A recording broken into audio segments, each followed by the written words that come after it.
All right. Now switching gears, still talking about Lions, but I'm going to touch on a rather touchy subject. The official trade of Matthew Stafford for Jared Goff and what was it? 2 first-round picks and a third-round pick. Yeah, a first-round pick in next year's draft. So the 2022 draft and the 2023 draft. We got one. We also got a third-round pick for this year's draft. Yeah. So that officially goes through. Jared Goff is a Lion. We saw his press conference on Friday. Believe it or not, Matthew Stafford had his first press conference. I didn't even watch on Friday. I saw one little clip where people are speculating that he was also watching Jared Goff's press conference at the same time that his press conference was going on. So yeah, end of an era. I wonder if he felt weird during that, like Rams press conference, just watching if he was watching Jared Goff be introduced to the quarterback of the Detroit Lions. I wonder if he was just kind of like, okay, whoa, this is weird. Yeah.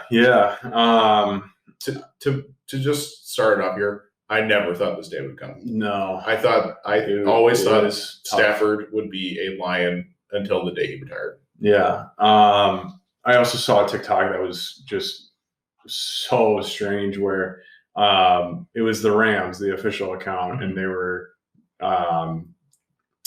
taking a video of Stafford walking into, what is it, Stadium? Or SoFi, sorry. SoFi Stadium for the first time. And, they had a big banner up on there saying, like, welcome to LA, Matt. And, he's kind of just taking a look at it for the first time. And they put the vocals from Lose Yourself by Eminem on there. And I was like, piss off. Yeah, like, that's our guy too. You can't use that. I bet he was thinking the same thing. He was probably thinking like, all right. Yeah. So yeah, it's official. Start playing some Jack White after. Yeah.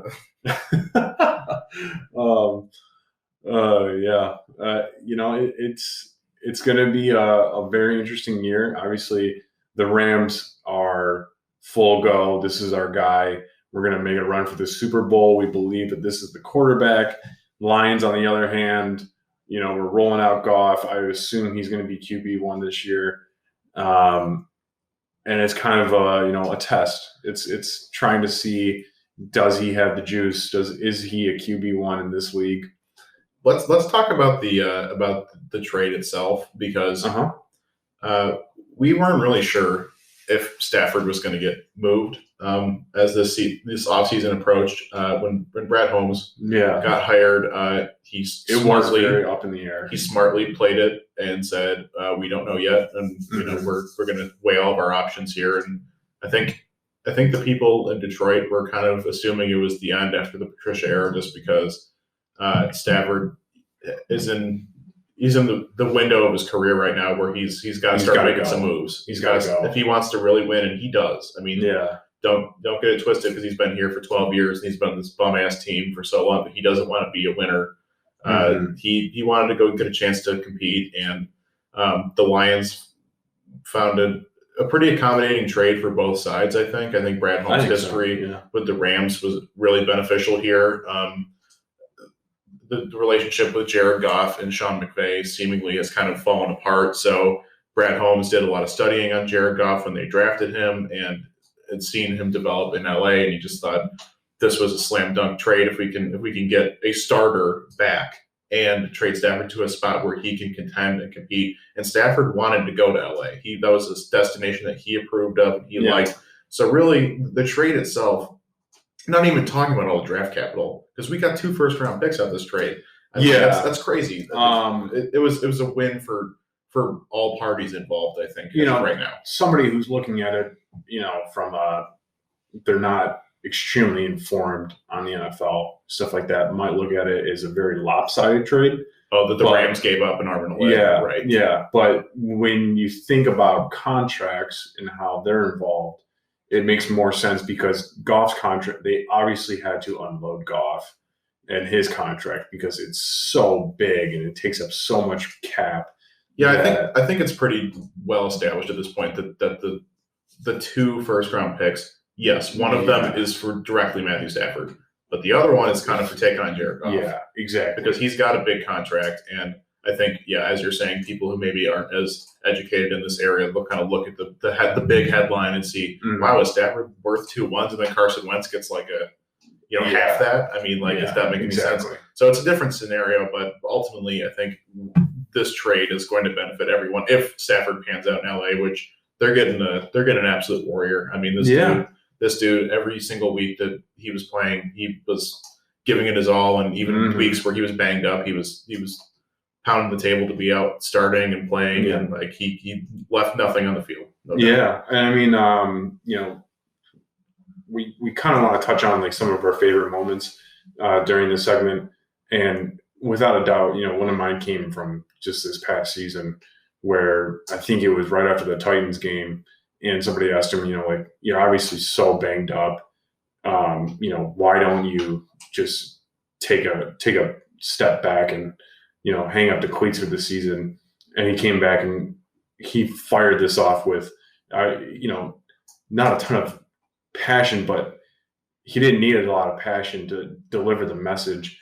And it's still, it really like hit home for a lot of Detroit fans, where he was like, a lot of people depend on me. I'm a Detroit Lion, and my guys are working their ass off every day to go out there and play. So if I'm cleared to play, I'm the starting quarterback for the Detroit Lions. I'm going to play. And, that embodies him to like a perfect sense. Yeah. That's who he was. If he can go out there and play, he's going to go out there and play. He's going to play his ass off. Yeah. Ever since he was taken number 1 overall in the 2009 NFL draft, he had some bad injuries in his early career, and I mean, one of his most infamous plays is when he broke his collarbone, right, and he came back in the same game, threw a touchdown pass to beat the arguably the greatest mic'd up moment of all time. Oh yeah, no, it's got millions of views on YouTube. Yeah, I mean, it's legendary. He's got 2 of them. He's got that one, and then he's got against Dallas. Oh yeah, where Calvin goes down at the 1 and the clock's still running. Clock it, and he's going clock it, and then he does the fake clock and leaps over for the touchdown. That was going to be the moment. Yeah, one of my favorite all-time moments from him. I was going to had mentioned that one. That one's amazing. Yeah, so great. Phenomenal. That's one of those things where it's like, thank God, mic'd up stuff exists, because it just it adds so much like depth to that moment. Like, it was already amazing just to see it happen, but it was so awesome. He did so many phenomenal things when he was here as a quarterback. I mean, really this franchise has never, ever had a quarterback like him who can just go out there and sling it and get 5,000 yards passing, break records. He played with Calvin. I mean, I was going to say the stats show it. I mean, he's the franchise record holder for basically every quarterback stat possible. It always felt like when he was here that the direction of the team was, okay, we have an A+ quarterback. Let's see what we can try and do to help him out. But ultimately, just never got there. We never got there. And I mean, the biggest stat I think people are unfortunately going to remember about his tenure here is that he never won a playoff game. And he was here for 11, 12 years. And this league is results driven. And I don't know. I think it's a good time to be turning the page on this chapter of Lions history. But, he's been such a consistently great player. And he was legit a lot of times the only reason that we would go out on the field on Sunday and actually even have a chance to win. Yeah. I mean, there was that one season where we had like 5 or 6 like fourth quarter. I think it was 8 something like that. Fourth quarter comebacks, and it was like a new league record. And he was pretty much the reason that we were in any of those games. Yeah. So it's interesting to see this team now where we have Jared Goff, and we've got the semblance of a plan is starting to kind of form here, but like. It feels weirdly lacking direction without him. Mm-hmm. Like it's hard to kind of like put it into words, but he was always the rock that we built this thing on, and he's not here anymore. So it's a little strange still. Yeah, no, I totally agree. The only other thing that I wanted to, like, my other favorite moment for him, and then I'll stop talking about favorite moments, but the play that I feel like embodies him the most was against Tennessee a couple of years back on a QB scramble, and he hardly ever slid. He ever went down. Not the most mobile. Ran a linebacker over. I mean, literally laid him out and then picked up the first. He got like weirdly more physical and mobile the longer he's been here too. By the way, like when he started out here, he was not that kind of quarterback at all. But the further along that it went, you'd see him scramble a little bit more. He'd kind of make some plays with his legs a little bit more, and he got, I think, more athletic. Honestly, the longer that he was here, he kind of developed his game around the league. So I think the Rams are getting a really good quarterback, and it's hard to say if this trade is going to be, I'm using air quotes, like worth it. Like who knows? Because the Rams are looking to get a Super Bowl out of this. That's their end goal. And I mean that's the end all be all for the Rams. So it's only worth it to them if they get there. And it's a really tough spot to get to. It is 100%, especially in that division. Yeah, he's going to the hardest division in the NFL, arguably. Without a doubt. I don't even know if you can throw up arguably. Because, I mean, like, that division is stacked. But he's coming into the best situation he's ever had as an NFL quarterback because he's got – their defense was number one last year. By far the best defense in the league. He's got a lot of weapons. That offense is no joke. Like, he can lead that team. And Sean McVay's mind. Yeah. I mean, Sean McVay – great coach. McVay is a very, very good coach, and he clearly – I mean – I don't want to harp on Jared Goff here, but he definitely made the most out of Jared Goff with what he was given. He pushed them to a Super Bowl at one point with him, and we'll see what happens with Goff here. But I got to think that Matthew Stafford's an upgrade, no doubt, and I think he's going to get a lot out of him for sure. Yeah, so I mean that's a great segue. So let's flip the script. Let's start talking about the line a little bit more and Jared Goff. I mean, did you have any, takeaways from that first press conference? He seemed a little sheepish. If I was being honest. I mean, he did seem a little bit nervous. Yeah, and I don't blame him. But overall, he seemed very positive, and at times he did seem a little more confident, and like he did seem more confident as time went on. Agreed. And I don't know. It was interesting. I don't have a whole lot of takeaways. There was a lot of just generic press conference speech. It did. But it definitely sunk in that this is like real and this is really happening. To see him like doing the press conference, seeing him go to the locker room, get his number 16 jersey. Mm-hmm. I mean, like, it's just weird to actually see it in reality that he is our quarterback now. And he's a very likable guy. Don't get me wrong. He is. And weirdly, one thing that kind of connects the two of them, I feel like, is when Stafford was here, I get the same kind of vibe with Jared Goff. They don't really like strike me as the guys who are very rah-rah. I'm the leader of the locker room, and like he's not like a Drew Brees. Not like they're a very quiet leader. I don't even know. I mean, you can't say that about Goff, obviously. I mean, you can and you can't. But Stafford, that was him. He's a very quiet leader. I look at guys like Brees and Brady. Those guys are like. They're leading the They're very vocal too. Peyton Manning, those guys are like, everyone in the locker room looks to them. Yeah.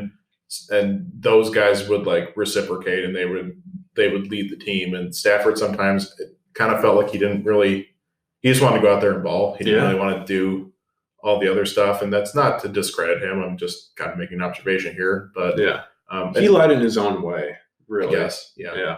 And Goff kind of feels similar to me in that respect. He doesn't strike me as that kind of guy. So, yes, a couple of things that I took away. We touched on it a little bit, but the idea that he doesn't see this as a rebuild, and I do believe that he has to say that, but that's very interesting. His identity with the fans and this city is going to be very interesting as well. Because when he was talking about it, he basically was like, Matt and I are not that different when it comes to, I'm a tough guy, I can take hits.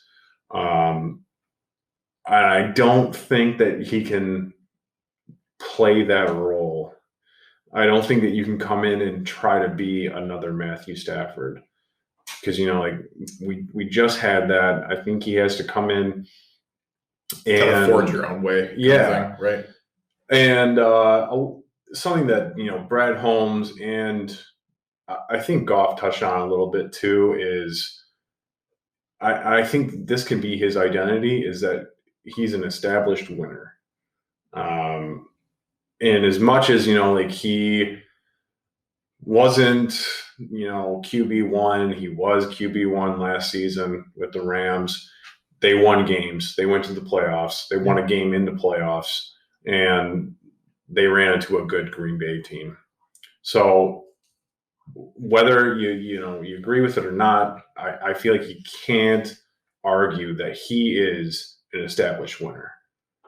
And it's a team sport, but have the Lions even ever had a quarterback that has been starting in a Super Bowl? Like, I'm not even kidding around. Like, have they? No, I don't think so.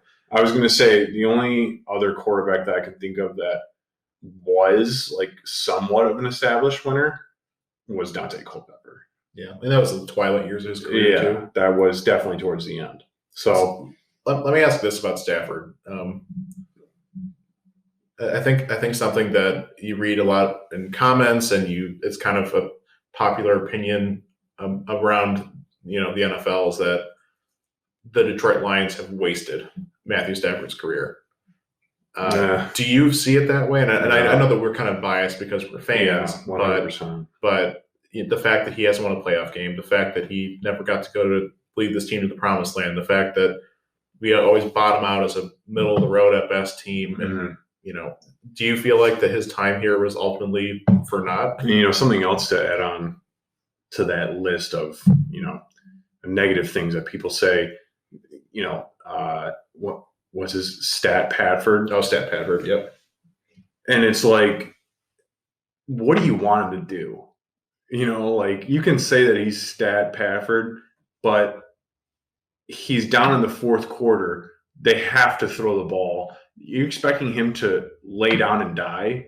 Like, there's not a player in the NFL that's going to do that, right?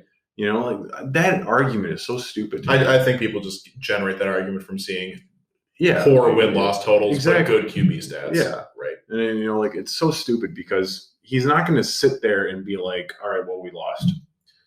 So I'm going to say that he did not. Yeah, no, I was going to say, it wasn't wasted. He had a great career in Detroit, the best quarterback career in franchise history. Yeah, and while that, it didn't translate to wins, that's not on him.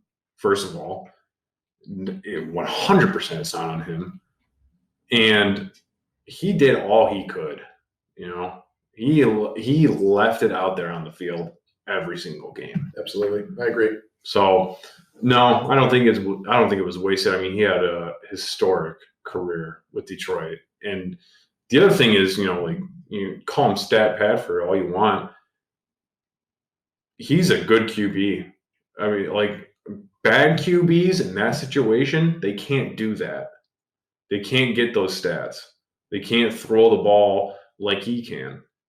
Like, if we have frickin' Dwayne Haskins in there for all that time, you think he puts up the same numbers that Matthew Stafford does? No, definitely not. No, you can't. I'm just hoping that whether it's Goff or maybe we get lucky in the draft and Zach Wilson falls into our laps or something, or next year if there's a top prospect, if we tank.